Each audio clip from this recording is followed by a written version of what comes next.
আসসালামু আলাইকুম আরহামাতুল্লাহ।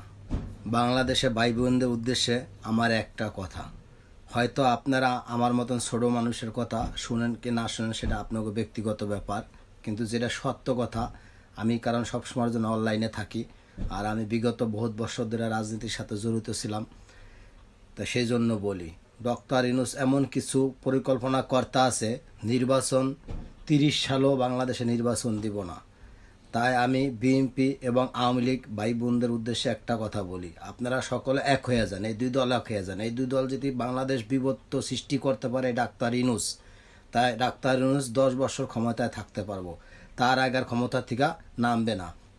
তা ডক্টর ইউনূস ষড়যন্ত্র করার চেষ্টা করতেছে, জামাত আর ডক্টর ইউনূস এরা মিল্লা চেষ্টা করতেছে আওয়ামী লীগ আর বিএনপির মধ্যে একটা গন্ডগোল লাগাইবার জন্য। এই গন্ডগোলটা যদি লাগাইতে পারে তাহলে হেরা জানে হেরা বাংলাদেশের ক্ষমতায় 10 বছর থাকতে